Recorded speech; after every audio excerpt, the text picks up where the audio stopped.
Now, with more seniors working past 65, perhaps to maximize their Social Security and things like that, the question that they're asking is, do I have to sign up for Medicare? And if not, then will I be penalized? So let's address this. Let's answer this. What happens to Medicare if somebody works past the age of 65?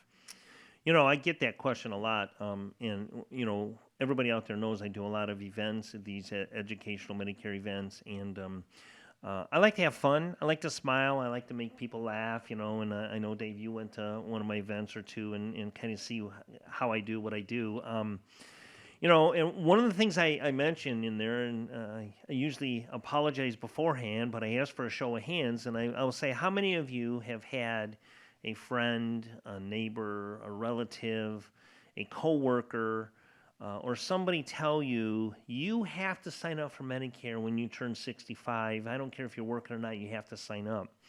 And, people raise their hand, and I shake my head and said, now smile and acknowledge them, because they mean well and they really want to help you out, but then forget about everything they just told you.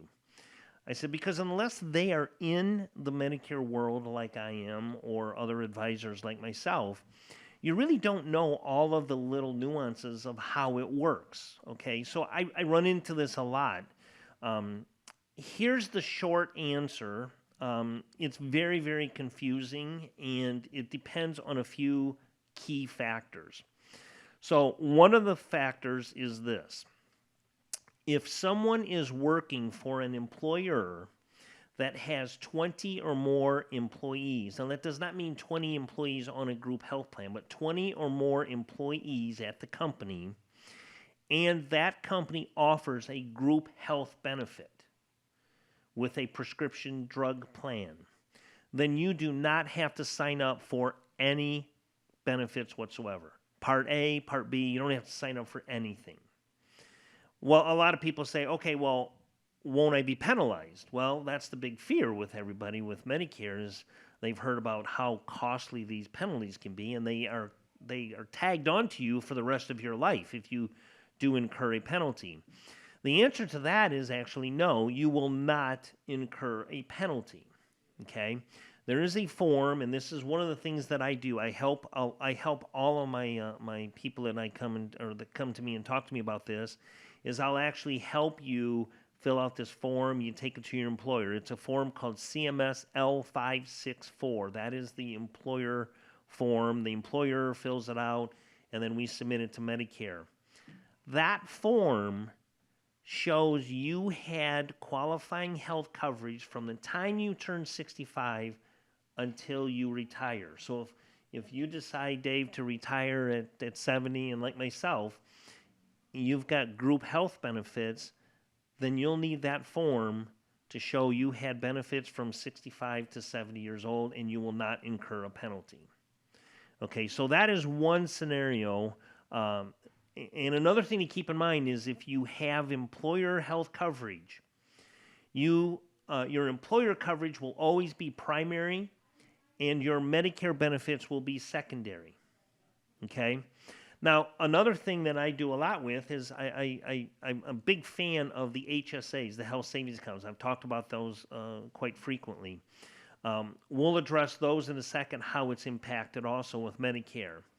So, the second part of this is if you work for an employer that has less than 20 employees, you should definitely sign up for Medicare. And here's why: less than 20 employees, even though they offer group health benefits, Medicare becomes primary. So your health plan through your employer with 20 or less employees, your health plan through the employer becomes secondary. Well, Medicare has some out of pocket costs and expenses to you that your employer plan may not cover. So you could be exposed to higher out of pocket costs and expenses. So over 20, you don't have to sign up for anything. Under 20, you should sign up. Now, there's a couple of reasons why you might want to keep working and not sign up for Medicare. One of those reasons would be, let's say that your employer plan costs less than Medicare. Right now, the standard Medicare Part B cost is $174.70. That is for a standard income earner, filing 100 and 103,000 individual or 206 for a couple. If you make less than that, then your cost for Part B is 174.70. So if your employer plan is less than that your portion, then don't sign up for Medicare. If you contribute to an HSA, do not sign up for Medicare. You can no longer contribute to an HSA even if you're on an employer plan, even if you don't sign up for Part B. If you sign up for Part A, which is free, you can no longer contribute to an HSA. And your out-of-pocket costs may be lower with your employer plan, so that would be another reason why you may not want to sign up for Medicare if you're working. Now, on the flip side of that, well, what if I'm working? When should I sign up for Medicare? Well, if your employer plan costs more than Medicare, I actually had a client in last week. His employer plan was costing him $242, and Medicare was only going to cost him $174. So he was saving roughly $70 a month, and the benefits were far better on Medicare for him than his employer plan, which leads me to the next point. If you have high deductibles or high out-of-pocket costs, then you may want to keep working and drop your employer plan and sign up for Medicare. So think of it like this. If you go to your employer, and let's say that you're 65 years old, and you say to your employer, listen, I want to keep working, but I want to drop this health plan. What do you think your employer is going to do? He's going to do his happy dance, right? Because he no longer has to pay a high premium for a 65-year-old person working, but he still gets to take advantage of the knowledge and the work that you're putting in. He's going to be happy with that. So there will be no reason why you couldn't do that. So to recap, what happens to Medicare if you continue to work? Not a whole lot. It still sits there waiting for you. Whatever time you decide it's time to retire, then we can help you fill out that paperwork. We can help you enroll in Medicare. And we go through that whole process with you and explain exactly how it works. We make sure that you don't incur any penalties whatsoever.